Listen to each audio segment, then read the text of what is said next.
You're looking at RTDA, the real-time demand automator from StarView. This is a GIS representation of a power grid. There are two kinds. There's two kinds of geographical information. One of them is logical. There are logical relationships among parts of the simulation that are geographically located on the map here.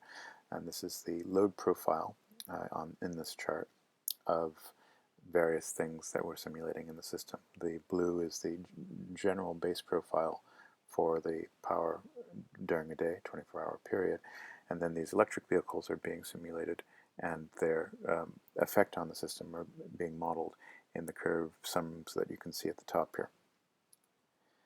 This is the StarView application itself. It consists of a simulation and a server. The simulation application has some data generation and a core simulation that then interacts with the server piece, and the server piece is running right now, as you can see.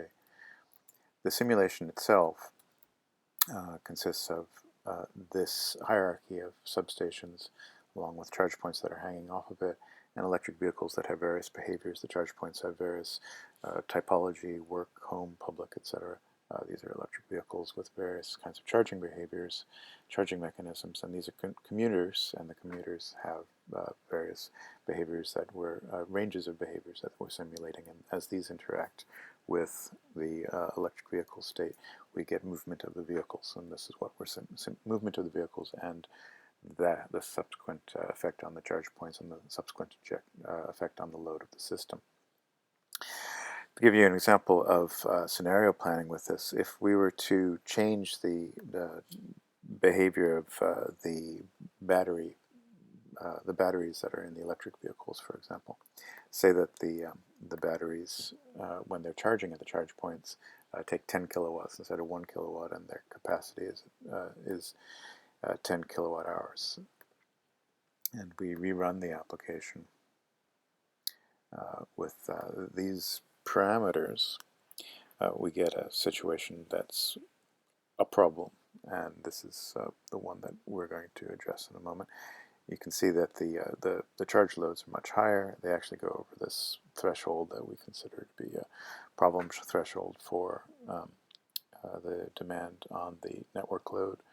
And so how we're going to address this is we're going to turn on a kind of management which curtails the charging of electric vehicles at these stations during the peak hour so that it doesn't go above the trouble threshold. And this is an architecture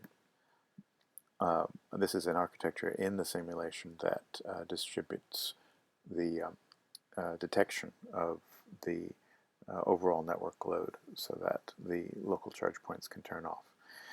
And then as the load drops, the cars charging are then entailed again. They're brought back into the system, and they begin to load until they are charged.